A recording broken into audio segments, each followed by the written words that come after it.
লসাগু এবং গসাগুর অঙ্কগুলো প্রায় প্রত্যেকটি পরীক্ষায় এসে থাকে। তো এই অঙ্কগুলো আমরা খুব সহজেই সমাধান করতে পারবো। আমরা একটা শর্টকাট সূত্র লিখে রাখবো, সেটা হচ্ছে সংখ্যা দুটির গুণফল। সংখ্যা দুইটির গুণফল সমান লসাগু গুণ গসাগু।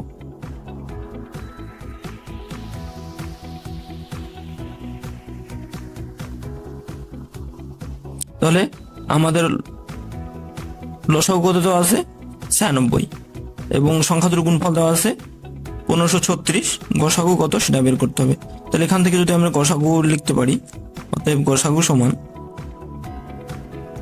কি হবে, যদি গসাগু বের করতে চাই তাহলে লসাগু এর দিকে ভাগ হয়ে যাবে। তাহলে কি আমরা লিখতে পারবো সংখ্যা দুইটির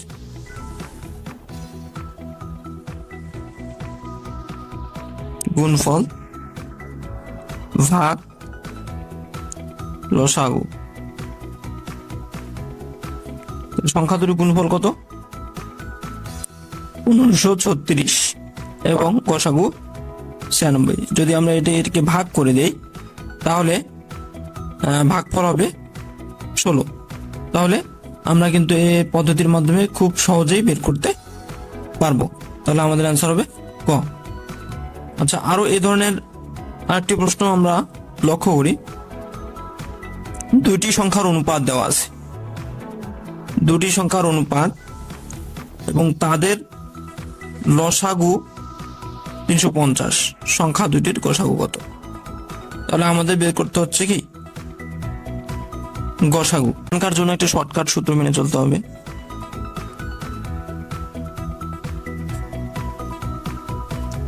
সেটা হচ্ছে অনুপাতের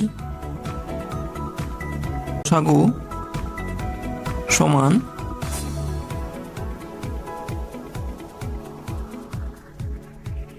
লসাগু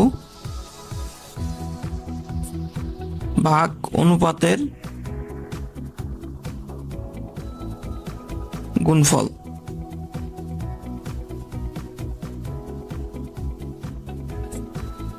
তাহলে আমরা লিখতে পারি লসাগু কত আছে 350, অনুপাতের গুণফল অর্থাৎ দুইটা অনুপাত গুণ করে দেবো 5 গুণ 7। তাহলে কত হবে 350 ভাগ 35। তাহলে 350 35 ভাগ করলে 10। তাহলে আমাদের অ্যান্সার হবে 10, অর্থাৎ সংখ্যা দুটির গসাগু হবে 10। একটি কলম 270 টাকায় বিক্রয় করলে 10% ক্ষতি হয়, কলমটির ক্রয় মূল্য কত? তো এই প্রশ্নটি সলভ করার জন্য আমরা ধরে নেব ক্রয় মূল্য 100%।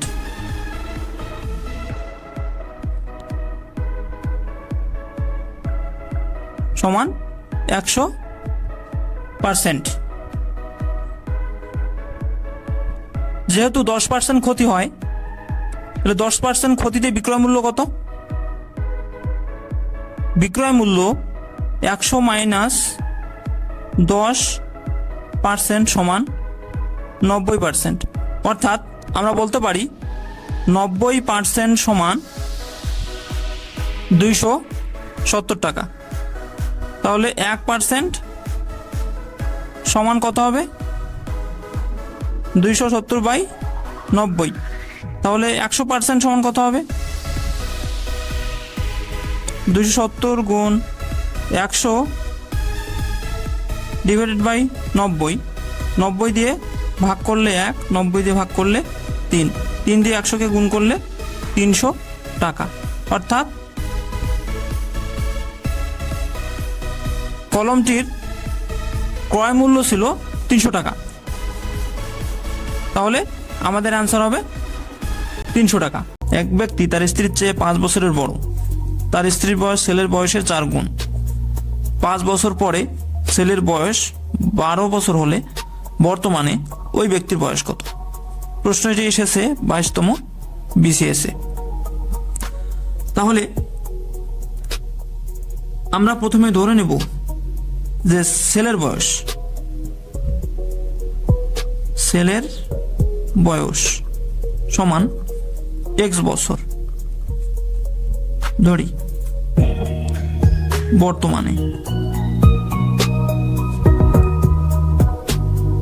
বর্তমানে ছেলের বয়স এক্স বছর। এখন বলছে যে 5 বছর পরে ছেলের বয়স হবে 12, তাহলে কি হবে? শর্তটা কি দাঁড়াচ্ছে? এক্স প্লাস 5 সমান হবে 12। তাহলে আমরা এখানে কিন্তু খুব সহজে এক্স এর মানটা বের করতে পারতেছি। তাহলে এক্স এর মান কত হবে? 12 মাইনাস 5, তাহলে বিয়োগফল হবে 7। অর্থাৎ 5 বছর পরে যদি ছেলের বয়স 12 বছর হয়, তাহলে বর্তমানে ছেলের বয়স 7 বছর। এখন বলছে যে স্ত্রীর বয়স ছেলের বয়সের 4 গুণ, তাহলে স্ত্রীর বয়স সমান কত হবে? 4x, তার মানে কত? 4 গুণ 7 সমান হবে 28 বছর। এবং বলা আছে যে স্ত্রীর চেয়ে ওই ব্যক্তি 5 বছরের বড়, তাহলে ওই ব্যক্তির বয়স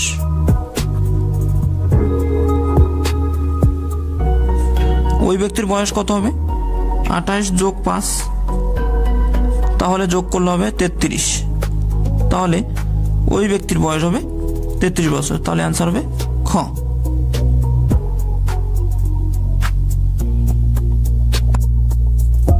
নিচে দেওয়া আছে 120 ডিগ্রি কোণের সম্পূরক কোণ কত? নিশ্চয়ই আপনারা এটা বলতে পারবেন। জাস্ট 180 থেকে বিয়োগ করে দেব। যদি সম্পূরক কোণ বলে দেওয়া থাকে তাহলে জাস্ট 180 ডিগ্রি থেকে যে কোণটা দেওয়া থাকবে সেটা বিয়োগ দেব। তাহলে এখানে 180 থেকে যদি আমরা 120 বাদ দেই, তাহলে আমাদের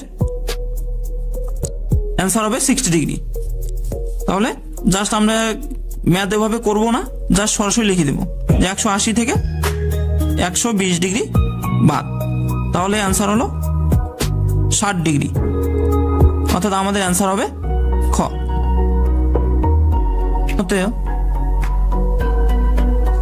আমরা একটি প্রশ্ন লক্ষ্য করি। 3 যোগ 6 যোগ 9 ধারাটির কততম পদ? 33। প্রশ্নটি এসেছে 16তম শিক্ষক নিবন্ধন পরীক্ষা স্কুল পর্যায় 2, 2019। তো এখানে আমরা একটু লক্ষ্য করি যে প্রথম যে সংখ্যাটা সেটা হচ্ছে 3 এবং পরের যে সংখ্যাটা সেটা হচ্ছে 6 এবং পরেরটা হচ্ছে 9। অর্থাৎ এখানকার ডিফারেন্স যদি আমরা লক্ষ্য করি, অর্থাৎ পার্থক্য 6 থেকে 3 বিয়োগ দিলে 3, অর্থাৎ 3-এর সাথে 3 যোগ করলে 6 এবং 6-এর সাথে 3 যোগ করলে 9। তাহলে আমরা দেখতে পাচ্ছি যে একই হারে, অর্থাৎ প্রথম সংখ্যাটা 3, পরে 3 যোগ হয়ে 6 এবং 6-এর সাথে 3 যোগ হয়ে 9, এভাবে ধারাটি চলতে থাকবে। এখন বলা হচ্ছে যে কততম পদ 33। তো এই প্রশ্নটি আমরা খুব সহজেই সমাধান করতে পারবো এসএসসি লেভেলের একটি সূত্রের সাহায্যে।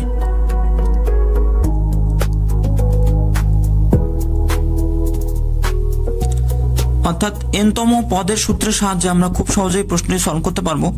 তো আমরা লিখতে পারি n-তম পদ সমান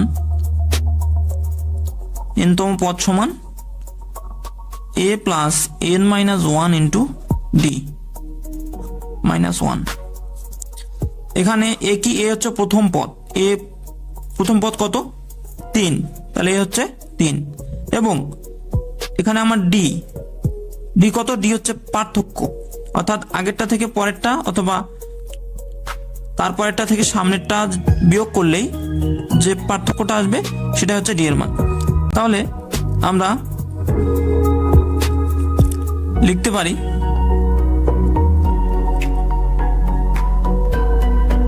অর্থাৎ d এর মান বের করার জন্য পরেরটা থেকে আগের যে সংখ্যাটা সেটা বাদ দিলেই আমাদের পার্থক্য বের হয়ে আসবে। কারণ 9 থেকে 6 বিয়োগ দিল 3 এবং 6 থেকে 3 বিয়োগ দিল 3 থাকবে।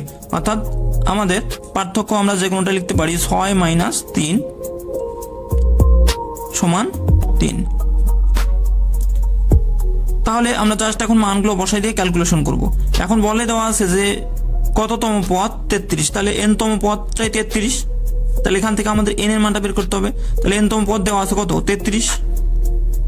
সমান প্রথম পদ কত 3 যোগ n-1 d এর মান কত 3। তো আমরা এখানে ক্যালকুলেশন করে ফেলবো। তাহলে 3 যোগ 3 এর সাথে n গুণ করলে 3n এবং 3 এর সাথে -1 গুণ করলে -3, অর্থাৎ আমরা এখানে লিখতে পারি 33 সমান এটা কেটে যায় অর্থাৎ 3n, বা আমরা এখানে 3n সামনে লিখে 33টাকে পরে লিখে এভাবে লিখতে পারি। এবং n সমান কত তাহলে হবে 33 ভাগ এই 3টা এদিকে ভাগ হয়ে যাবে, তাহলে কত হবে 11, অর্থাৎ 33কে 3 দ্বারা ভাগ করলে 11। তাহলে আমাদের অ্যান্সার হবে গ। এই প্রশ্নগুলো যারা সলভ করতে পারেন তারা ভিডিওটি স্কিপ করতে পারেন, আর যারা জানেন না তারা ভিডিওটা শুরু থেকেই দেখবেন। ভিডিওটি ভালো লাগলে অবশ্যই শেয়ার করবেন, লাইক করবেন, কমেন্ট করবেন এবং সাবস্ক্রাইব করবেন। তো অপর আরেকটি প্রশ্ন আমরা লক্ষ্য করি।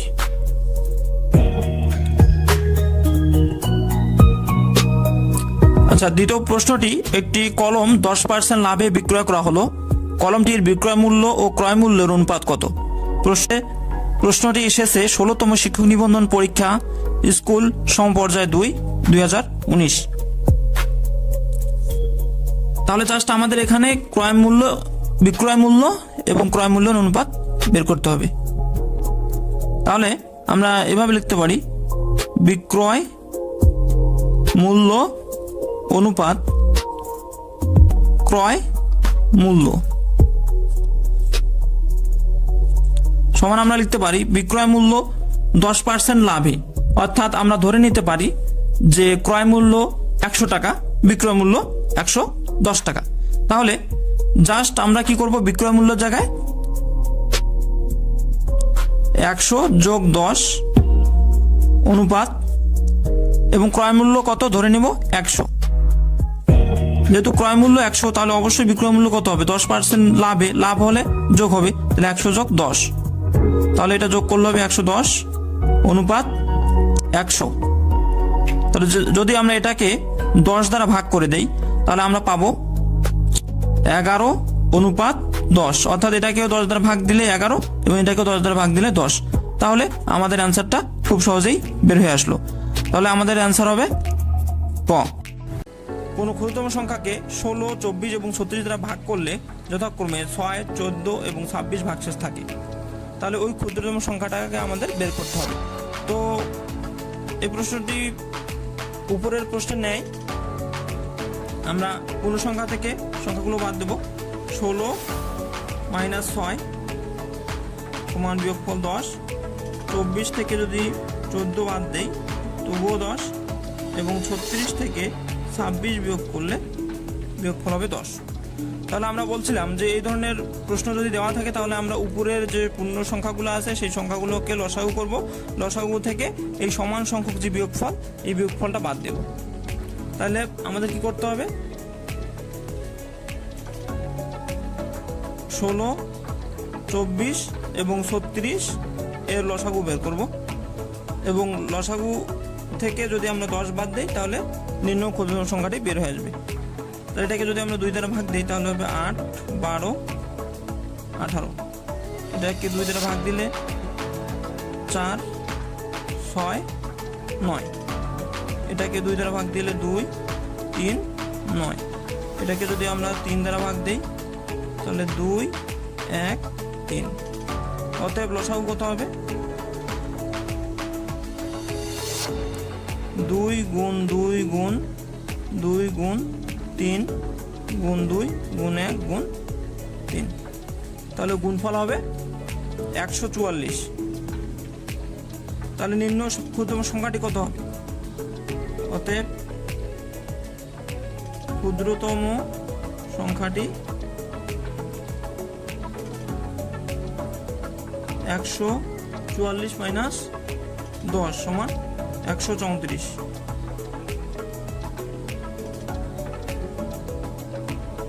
আচ্ছা, এখানে 134 হবে, টাইপিং মিস্টেক।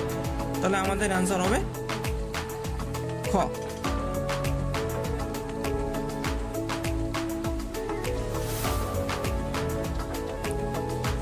আচ্ছা, আমরা আরেকটি প্রশ্ন লক্ষ্য করি।